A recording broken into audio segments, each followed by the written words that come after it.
Well, no one goes. So guys, I'm gonna record locally because I'm on a hotspot at a airport, but I'll upload the recording afterwards. Okay, so you guys go ahead and get started. Cool. Okay. Hi everyone. Hey, bud. Welcome to the Casper stand up.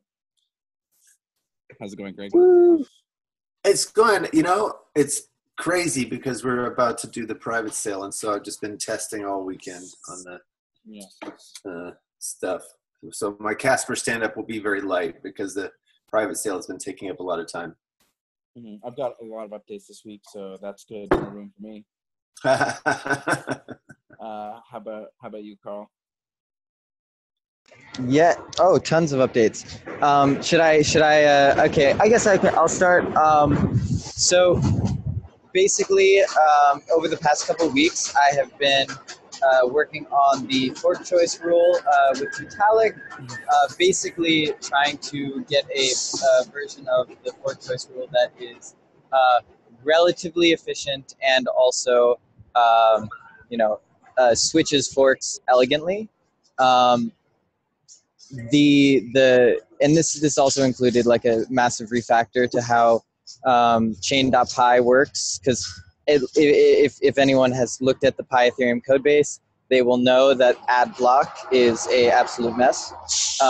And so it is now essentially done, and the new fork choice rule, it's pretty simple, and it's essentially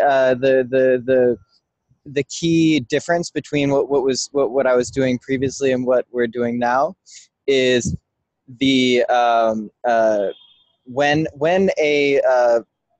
when you switch to a different fork based on commits, then you will end up doing just a search through all of the possible longest proof of work chains from that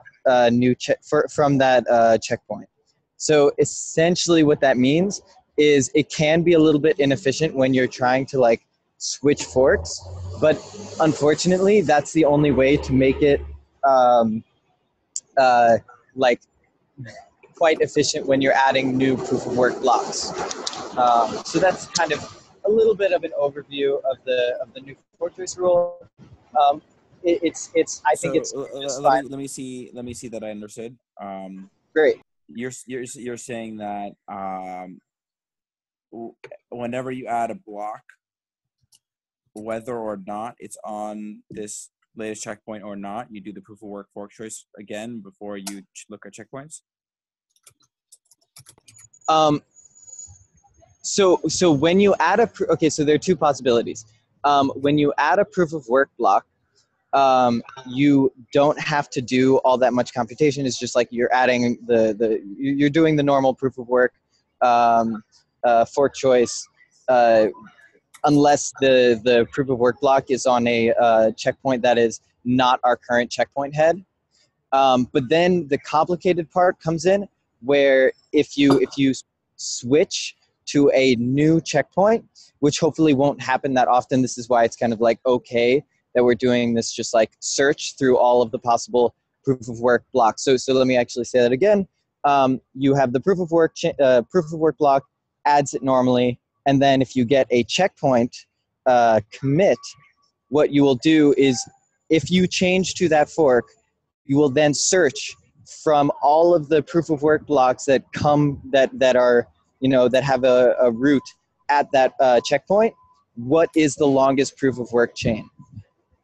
Does that make sense? Yeah, but like, you don't like restart your search, right? You have like a big memo of like the total difficulties or something, right? Yes. So you should definitely. I would say that there are optimizations that can be made. Right now, it's just a search, and that is to first version type stuff. But the idea is that it's not really.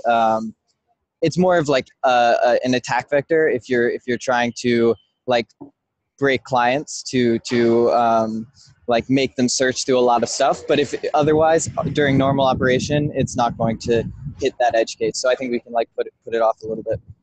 Oh, interesting. But it still would require them do proof of work to do the DOS. Exactly. So it's like Yeah. not the worst. Yeah, it's not the worst. We've already got an anti-DOS measure on that one. Exactly. Yeah. That's cool. Anything else? Cool. I think that's it, pretty much. Oh, maybe one little thing. I'm hoping to write like a blog post on intro to cryptoeconomics, just like synthesizing you and Vitalik's your research and reformatting it and putting it out in more words. Have you seen Josh Stark? He made one like last week. Published it to CoinDesk. Ooh, that would be cool. You should take a look at it. Yeah, it's. I would say that it's a very defensible article. Awesome. Yeah, I would definitely check it out. Cool. Okay. There we go. Danny posted it to the chat. Thank you. Cool. So I would love to give my update, but actually my update maybe could be kind of long. So Greg, would you like to go first if you have anything, or anyone else? Let me just check. Am I muted? No. Okay. No, we hear you. Okay, cool. Well, actually, Mike can probably give my update better. So Mike and I've been working a lot on nailing down the ladle algorithm from the point of view of how much can we do with model theory versus how much we can do with the proof theory.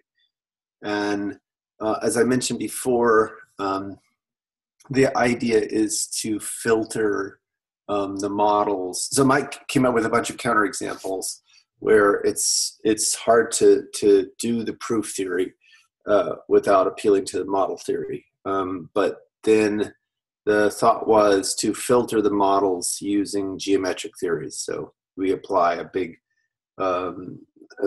old filter right at the outset. So we're not considering certain weirdo models, and that makes it a lot easier to stay in the proof theory side. So maybe Mike can talk a little bit about how that works while I continue to test and debug this. Okay. Yeah. Let's hear it, Okay, Mike. so Hey, Mike. the idea is that we build up the interpretation of formulae out of the monadic join laws and a distributive law. That's where the logic as distributive law moniker comes from. The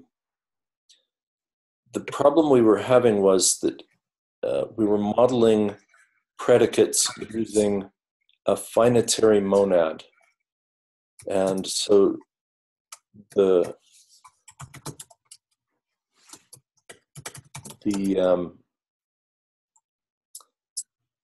predicates were elements of an algebra of that monad. So they were finite things, which is good. We want to be able to write down the type of a term in the language. On the other side, we also had algebras of a different monad that were supposed to represent the collections of terms that satisfied the type. But then we got into situations where the language itself wasn't powerful enough to write down the particular collection. And the simplest counterexample I could come up with had to do with using Peano arithmetic that just has a notion of zero and successor as the term language, and then hiding algebras, which captures a certain notion of sets, subsets of a fixed set.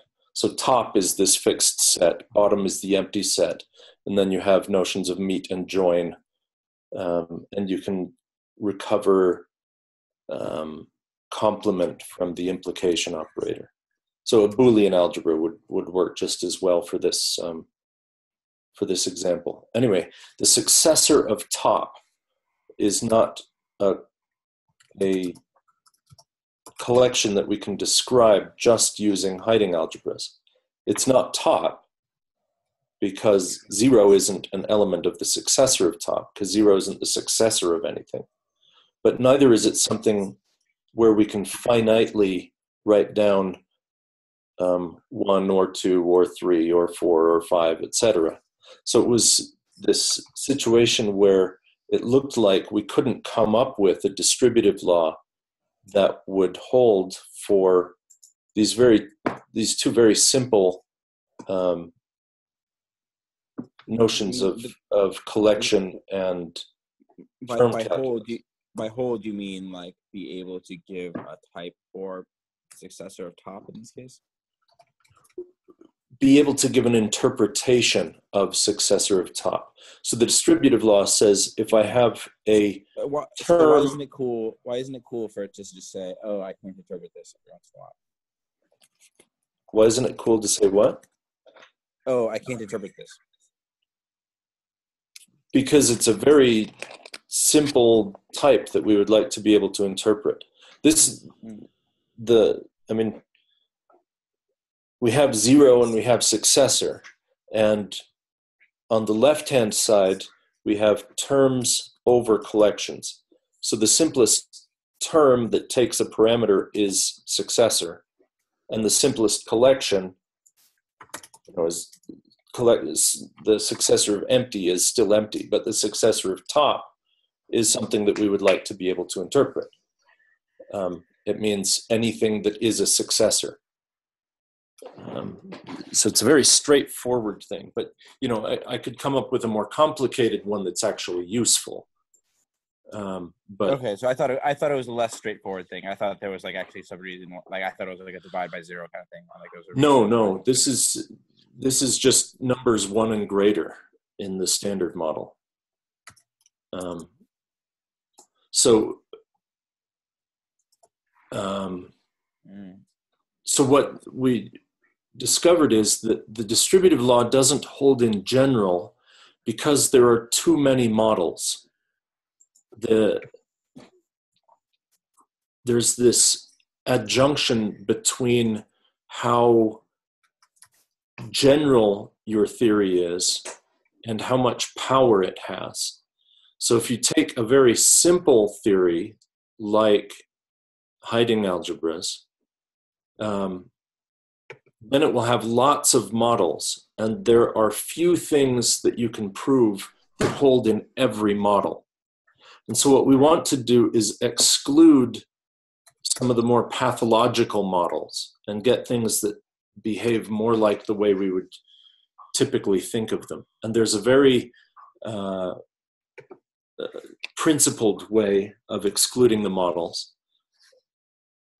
And instead of using a Levier theory, you use what's called a geometric theory.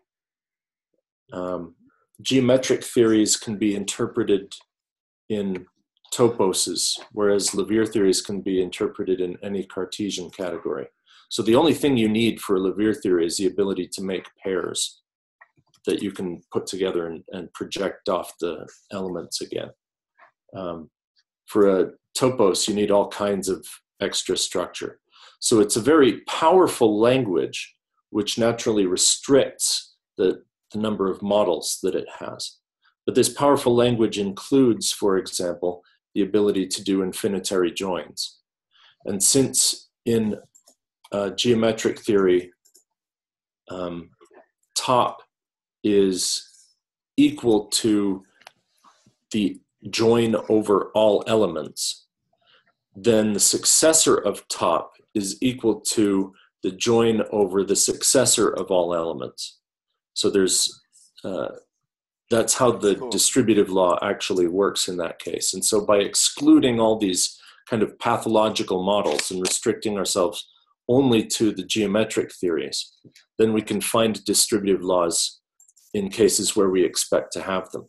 Now, this doesn't prevent us from doing the more general stuff when we want to look at quantum models. It just means that whereas things didn't hold in general, we can exclude a whole bunch of cases where it doesn't work and just focus on the ones where it does in a natural and well-motivated way. So with respect to Casper, again, one of the things where this is most important for our chain is that our blocks are described via the rules, or in this case, the types, the formulae that we're generating with the ladle algorithm. So you write down block membership rules, and that tells you which transactions are in and which transactions are out.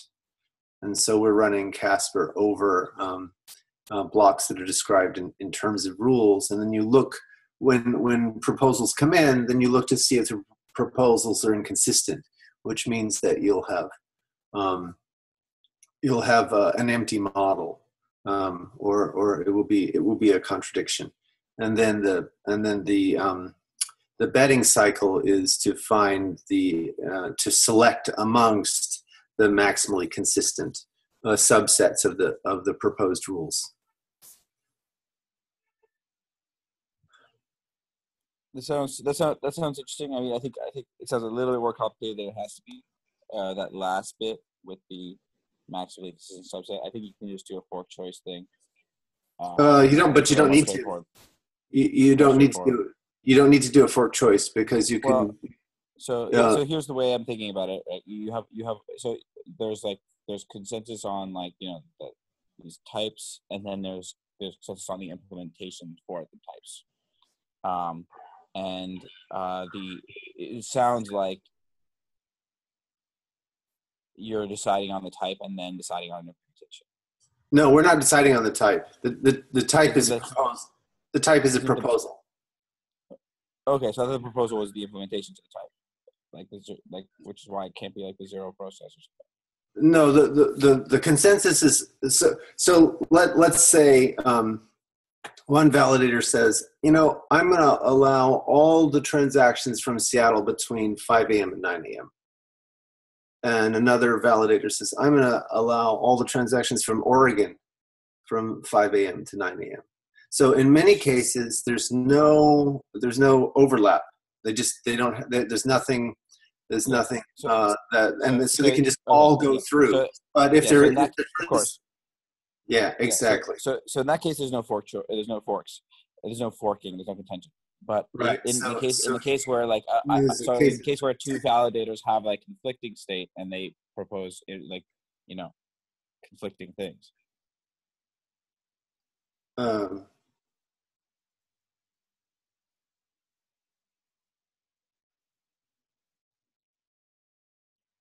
Sorry, I got distracted because I'm looking at a debugging thread here on Slack.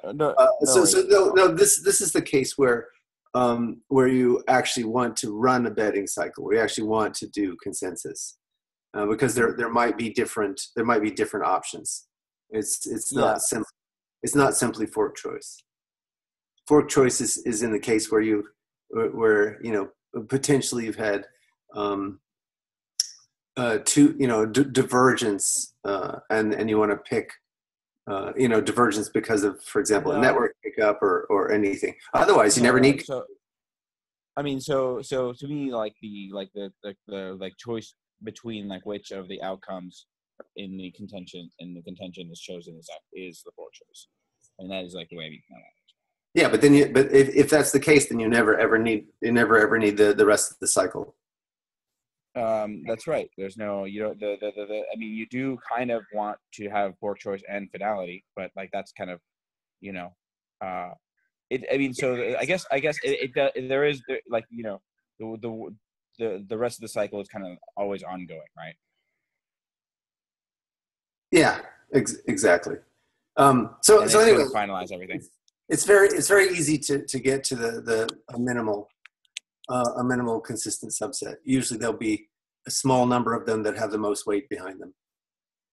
Yeah, so what I'm saying is like you can always just go with who has the most weight behind them, and that's kind of enough. Yeah, but it might be a plurality, not a majority. So that's fine. Yeah. yeah. Yeah, of course. So then you have to make a selection. Yeah. Yeah. But you can do it by using the weight. Like you can always use the weight to like make the selection. Yeah, unless there's a equal. There's no ties. There's no ties.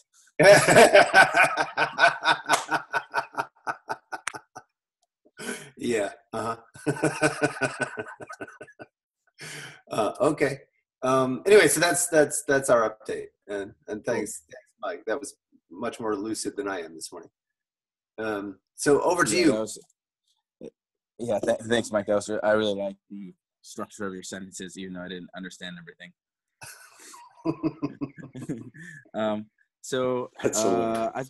I've done a bunch of work this week.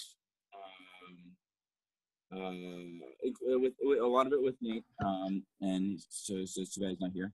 Specifically, we did a bunch of work on finding like a bound to the adversary, which we talked about a little bit last week, but it's come a long way. And also the other thing that I have to talk about is liveness proof that I've kind of come up with, slash like I had what I thought was a proof, and then it turns out that I evaluated the limit wrong, and now I have like the shape of a proof, which I'm trying to fill in with other bounds.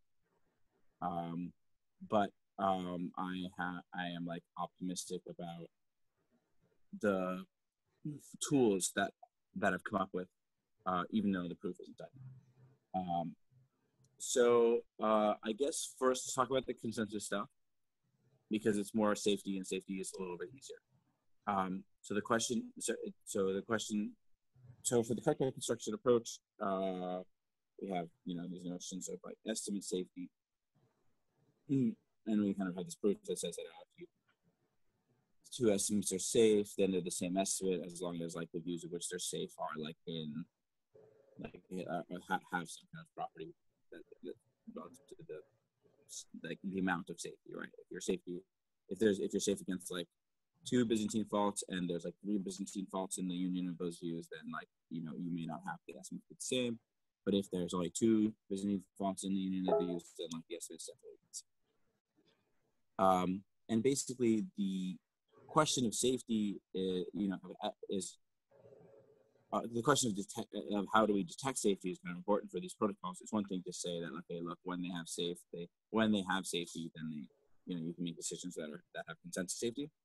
Another just to like tell you or to give you another way to figure out when they have safety. And the way we normally think about this is, at least abstractly, in terms of an ideal adversary, because the ideal adversary will make like the kind of correct determination for whether you have safety or not in like all circumstances, and therefore like maximizes the amount of the time that you could make decisions. And so Nate had this cool idea, which was that basically that if the adversary wouldn't be able to show anyone any blocks, that he would just like not run the adversary, and that would be a good round. And I thought that was like super clever, and something that like surprised no one ever thought of. Good job, Nate. Somehow like if the adversary, what they do is it has like a model of every validator and like some view from which it can send validators messages, and has to like evolve the protocol from that view to a view where the estimate in that view changes. And the estimate is in the binary consensus just 0 and 1. In the blockchain based consensus is going to be like question whether or not a block is in chain or not. Or if the block is in the best chain. And so basically, what we're going to focus on is this bound on the adversary that basically just looks at properties of the view that the adversary is seeing, rather than actually trying to implement an adversary that searches the possible features. It kind of just like draws conclusions from just kind of like a description of the input to the adversary, and I'll basically just kind of tell you what it is, and then I'll like justify it. So the address, basically the bound works like this. You imagine that you have some set of validators, and they have the property that for each of them have a latest block on the block that the adversary is attacking. Each of them have seen from each other a latest block on the block that the adversary is attacking, and none of them can see in the adversary's view any new latest blocks from each other that isn't on that block. So 3 things, again, each of them have a block on the latest block. Each of them have each of their latest blocks is on the block we're attacking. I'm going to call it the defending block. So each validator's latest block is on the defending block. Each validator has seen each other validator's block of the defending block, and none of them could see, given what the adversary knows, a block from any other one that isn't on that block. So basically, the way to think about this is, you can set up a graph, and if any validator has a latest block, so we have nodes. We have like a graph for every node corresponds to a validator for every validator, and then like every validator who doesn't have a latest block, which is on the block the attacker's attacking, we would just drop those nodes from the graph, and then we would look at the nodes that remain and basically draw an edge between validator IJ if validator I sees from validator J on their latest message a block that is on the defending block. So this is a directed graph, and you fill in all those edges, and then like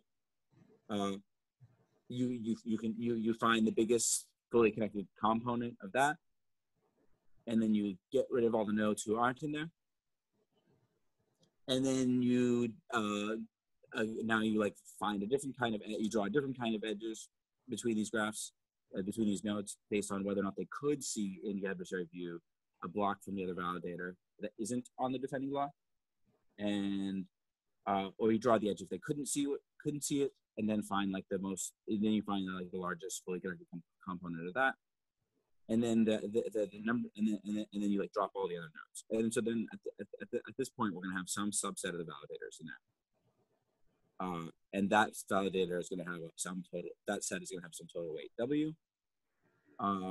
Then the claim is that like we have consensus of with fault tolerance of 2 times W minus 100% or 0, whichever is bigger. So if there's 51% in there, then like we might have like up to like 2% fault tolerance. If there's 49% there, we have like 0 fault tolerance. If there's 50% there, we have like 0 fault tolerance. If there's 66, then we have like the 33, right? Or like 32 fault tolerance. And so basically, the algorithm again is you find the largest set of nodes who each have a block on the defending block, each see from each other a block on the defending block on their latest bets, and can't see a block that isn't on the defending block in the adversary's view. And like that, the biggest set that has that property has a weight W, and if that weight is above 50, then there's consensus with some amount of fault tolerance, given by like basically the size of the overlap between like that set and itself, or another set of the same size.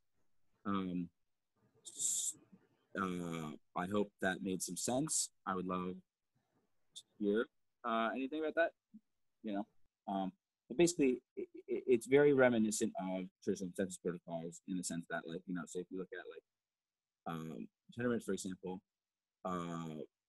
when everyone is ready to commit, they've all seen latest message from each other that is on the same block. They all have a latest message that's on the same block. They've all seen from each other a latest message that's on the same block, and they can't possibly see from each other message that isn't on that block later.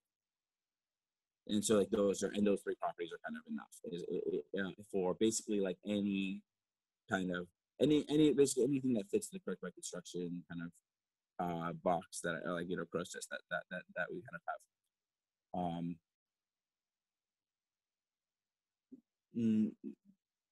And the process basically says that like you have to have like a proposal that sits on the top of like some schedule or fork choice rule or whatever.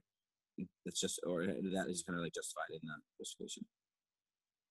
Really, there's this kind of like relationship between estimate and justification that has to be the case for this thing to work, right? So like the whole idea of like new latest message is like a function of the justification part of the protocol. So I think it's cool, right? I think it like lets us like reason about consensus somewhat, and also is more or less efficient. I mean, way more efficient to compete than the adversary. But there's gonna be lots of cases where we're actually safe, but this thing is detected because we don't find these cliques, or the cliques that we do find are big enough. I think that's totally fine. That's awesome, though. This is super cool. What efficiency? Like, what is the efficiency? Do you have a kind of equation?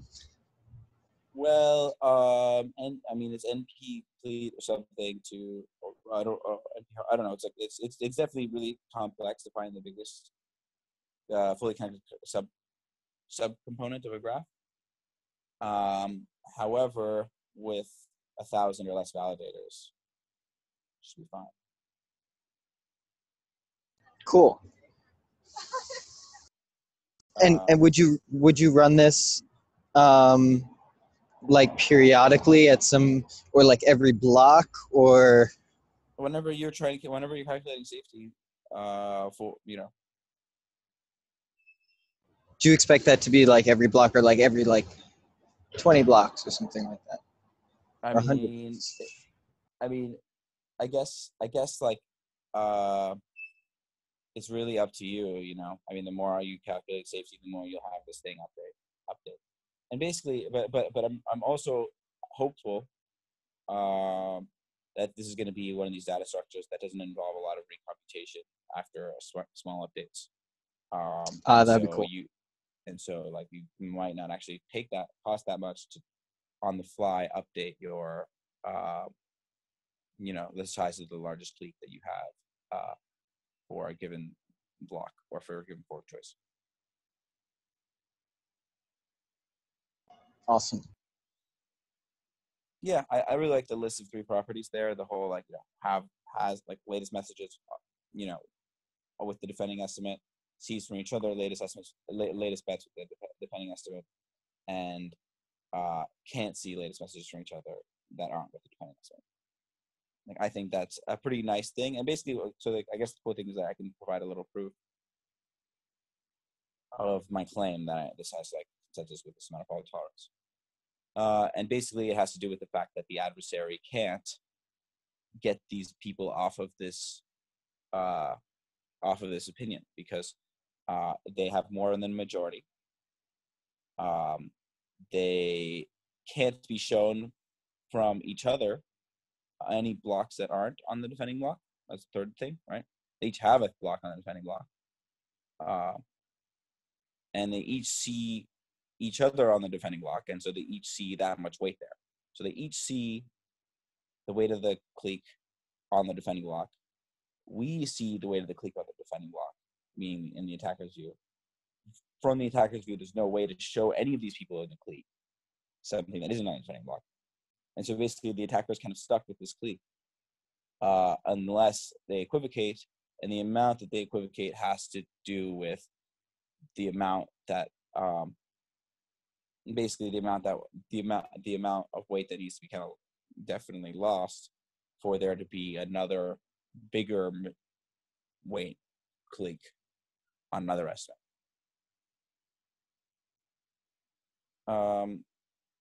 So somehow, like because of these conditions, the adversary can't make progress. without equivocating. And then the amount that they equivocate, it like actually corresponds to this, 2W minus 100%, or like, or 2 times W minus 50.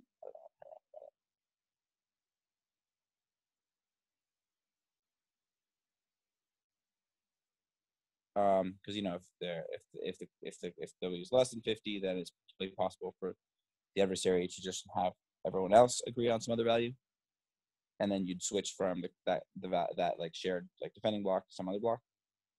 If they have more than 50, on the other hand, the adversary can't do that, and therefore like there kind of is consensus with some amount of fault tolerance, or there is safety with some amount of fault tolerance, or more appropriately. So I think that's cool. I mean, I think it's cool to be able to like reason about it without having to be, as close to the details. Yeah. So that's cool. If no one has any questions or comments or concerns, then I can talk about live and stuff.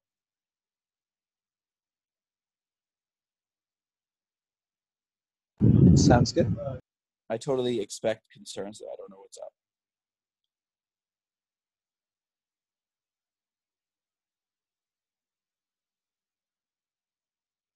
Maybe how often do you reach this lower bound? Do you have any idea? Well, I mean, pretty often in like our simulations, based on like the fact that we've reached that bound for 100% of the validators eventually. But obviously, like in the context of crash faults, that's not going to be possible. And so I guess it really depends on what happens, Carl. But liveness actually is very much related to that question, right? Yeah. So that's actually like a good segue. If no one has any concerns about my bound here. Well, actually, Vlad,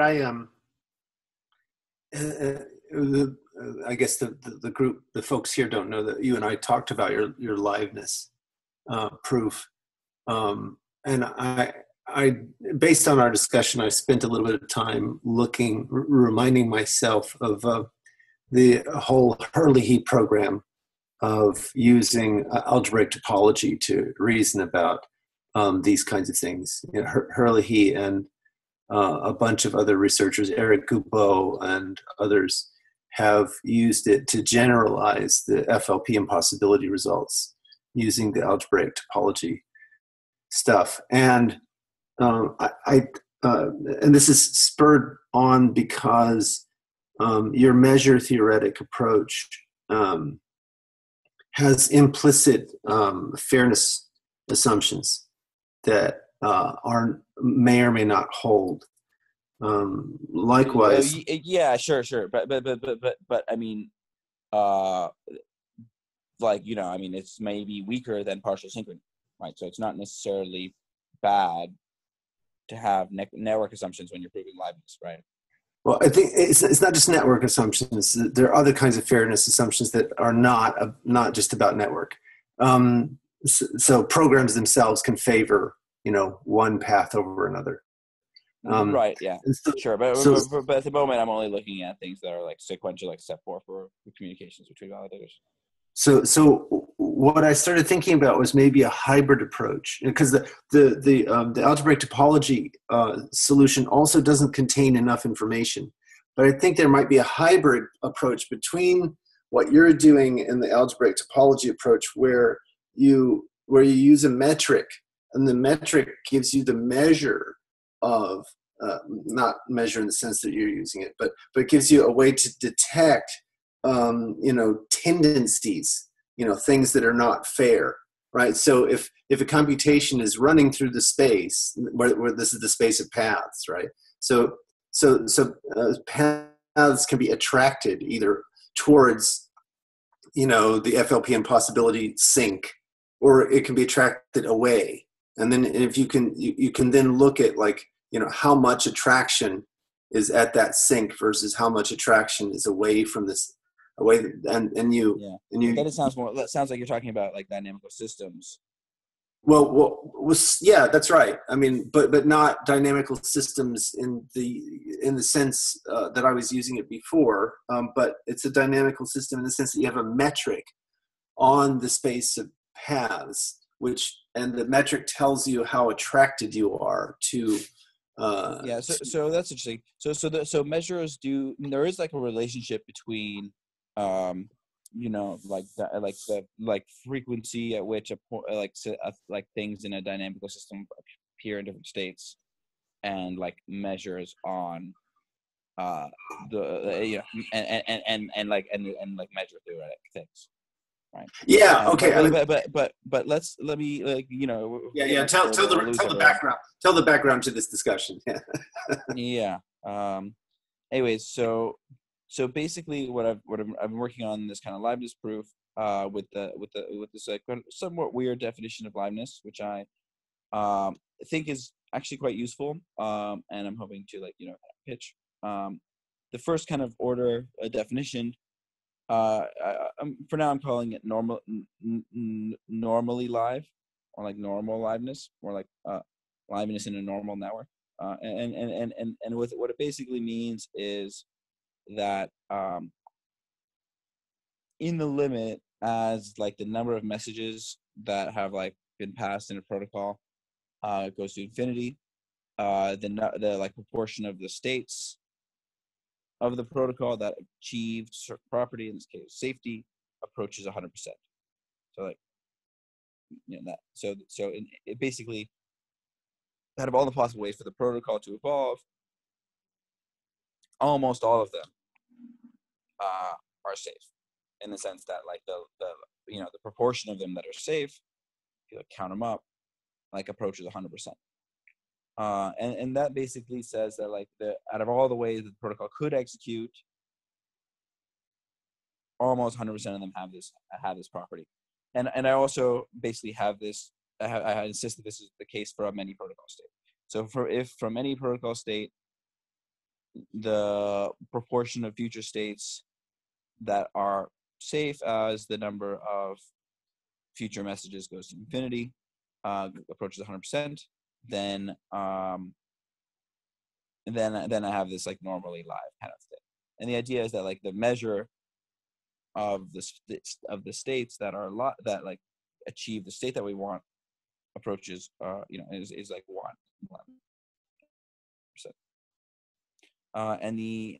And basically what this lets us say is that like, okay, there are a whole lot of strategies that or at least ways the protocol could execute that lead to this result. It's kind of lets us give a liveness proof without saying as much about the protocol, which I think is a big plus, because it lets us be more flexible about what strategies people are allowed to choose, because we know that because we don't, it's not like we only have a liveness proof for like one of them. We have like a liveness proof for basically the vast majority of anything that could happen. And basically, so that's kind of the definition, and then the proof relies on this kind of certain properties about the consensus protocol. One of the main key one is that any future state of a safe state is also safe. And so if you ever hit safety, then like you kind of, all the futures are safe, whereas like in the unsafe states, there's going to be some safe futures and some unsafe futures. And there's kind of always going to be some unsafe futures because of this whole FLP thing. And then, but as long as kind of the proportion of unsafe futures, or more like, as long as the proportion of safe futures that are like a certain number of steps away from the current state doesn't fall too quickly, then I can kind of show that the proportion of all protocol states that do have safety approaches 100%. And specifically, like, you can imagine that, okay, like out of the states of the protocol that are like M blocks away, 1 out of, say, imagine if we had some fixed number like 1 out of n of them. What every 1 out of n of them would be safe, and that would always be the case for any protocol state. Then like the sum of like 1, because like 1 over x, sorry, 1 over n, it isn't falling at all, it isn't declining at all. It like ends up giving us liveness because, the number of protocol states that are live end up approaching 100% because whenever you find a live one, all ones that are in the feature of that one are live. And so the kind of, as the protocol evolves, the number of ways for it to not be live ends up shrinking. And it ends up shrinking actually to 0. Essentially, it turns out because the kind of 1 over n plus 1 over n plus 1 over n plus 1 over n diverges. If we had instead, for the first m messages, like 1 over, I don't know, let's call it for m, like, I don't know, 1 over n. Sure. If for the first m messages, 1 over n, and then we're safe. Then for the second m messages, 1 over n plus 1 are safe, and then the third m messages, 1 over n plus 2 of them are safe, and then the fourth one, 1 over n plus 3 of them are safe. And so like the proportion of them that are safe as the protocol evolves falls. And if it falls at this rate, it's that sum still diverges, and so we're still able to, the proof still kind of works out that we get 100% of the protocol states in the limit be safe. But if, say, we had like 1 over n plus I squared, like that sum would converge, and we wouldn't have 100% of the states being safe. It would still be some significant proportion, but but that proportion would basically eventually fall. It would just be falling so quickly that it's not going to be the case that 100% of protocol features are safe, or as the features of as n goes. And so somehow what I'm doing is I'm measuring protocol states, counting them up and seeing what portion of them are safe and which ones aren't, as the number of messages that like travel in the protocol approaches it. And it's kind of like a liveness proof. One way that I think about it is like in an asynchronous network, you want to show that there's no way for the protocol not to end up safe. In like a normal network, you just want to show that like most ways, almost all ways are safe. And whereas like in a partially synchronous network, you're just trying to show that if there is some unknown upper bound and that you can't bound yourself, like you still have a liveness. So I think that I think that like the measure theoretic thing makes sense. I think it does provide a way to kind of make a weaker assumption than asynchrony that isn't the same as partial synchrony or synchrony, which kind of are involved more to think about timeouts than about orders or proportions of protocol states, or as a message arrival or protocol states. Yeah, so that's a good segue into the discussion, right? Your argument depends critically upon the idea that all options are treated equally. No. So I'm only going to be able to make a probabilistic statement about it being, probably. So it's going from almost all states are live, or almost all states are safe, to probably safe is a gap. And there is like a gap there, right? It can't be the case that like that measure 0 thing has really, really high probability. Right. I mean, because you could have all these options, but if one of them is massively favored by every computation, then it doesn't matter, right? It's like the measure is not detecting what the computation is doing. It's just it's not really probabilistic, right? It's just combinatorial. Right. Well, even there, the combinatorics are not sufficient. You have to you have to talk about the likelihood or the weight of certain. Well, so that's what I'm saying. So, but I'm not doing that. I'm not talking probabilistically, right? I'm only talking about only doing combinatorial, right? And I know that those. Yeah. Okay. Good. But because of that, the argument is, you could get into trouble using that reasoning, because I would need additional assumptions in order to say that you were probably going to be live. Yeah, and so I think where you can get that additional information, where you can code that up, so you can effectively dial your assumptions, is by putting in a metric. If you can put a metric on the paths, or something like a metric on the paths, then you have a way of saying, well, there's a force acting on it appears as if there's a force acting on the computation to shift it in this direction or shift it in that direction. So I would be somewhat more comfortable like looking at the range of probability distributions such that the probability of being live isn't 100%. Going to be look at what does it take? Like, does it have to be a delta? Like, do you have to have zero probabilities on what's measure one of these things? Like, what's the it might just be that. So I think there's actually going to be the combinatorial picture is going to play into the probability picture in a way where we can restrict a set of probabilities that actually would lead us to not be live. So we can look at which network models would mean that we're not live through the combinatorial lens. And then but with the metric, I'm not actually sure whether this is related to the dynamical system stuff. No. So a dynamical system, at least as is classically referred to in the literature, a dynamical system is roughly an iterative function system, and that's not a metric. Allows you to talk about things like physical dynamics, but is not the same as what is meant by a dynamical system. Right. So an iterative function system.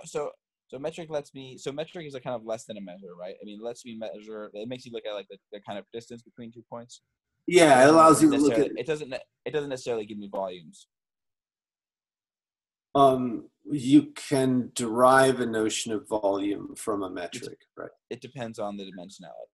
It depends on the dimension, yeah. Right. You don't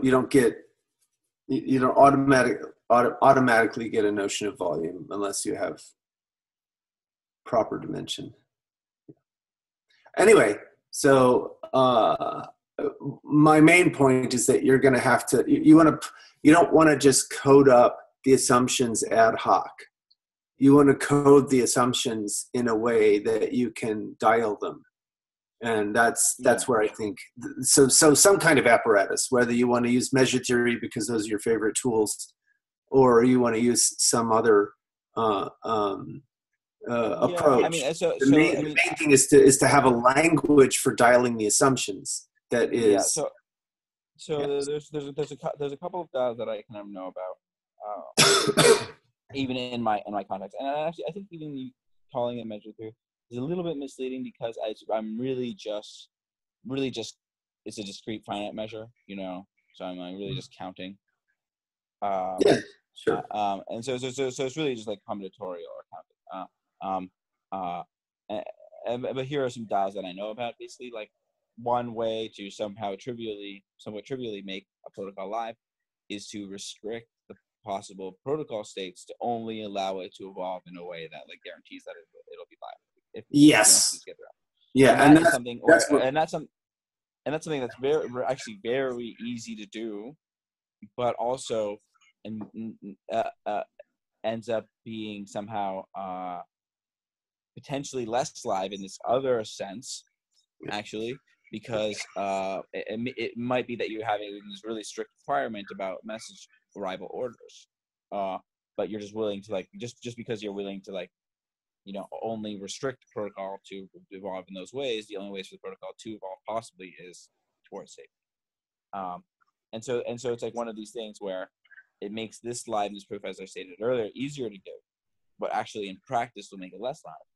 And so then I have this like other notion, it's a kind of second order definition, which doesn't look at what proportion of protocol states have liveness. It looks at of what proportion of protocol states have liveness, but only looks at the protocol states that actually are allowed to happen according to some network model, which basically says like, okay, these communications are allowed or those communications are allowed. And basically, so it's kind of we kind of do this counting game, but instead of counting protocol states, we count protocol states out of possible networks. Understood, and that's exactly what the types do, right? The types on the kinds of strategies where strategies are programs that engage in the protocol. So that the types on those things restrict the possible states, right? Because they like when you apply ladle to the language in which you express those protocols, you get a type system which allows you to talk about exactly those programs which are legal with respect to running the protocol. And so those types become the language for giving you this more restricted set of possibilities to count. And you're absolutely correct that if you have it may be the case that the types impose a particular message order that if you had relaxed it, you could have gotten over a deadlock, for example. But because you didn't relax it, the protocol is stuck somewhere, as an example.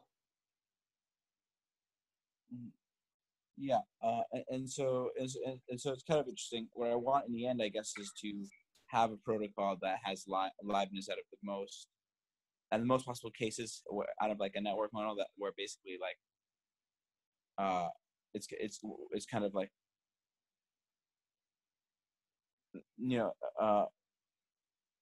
so I guess what I want to do is have a consensus protocol that is opportunistic about what messages it's able to make.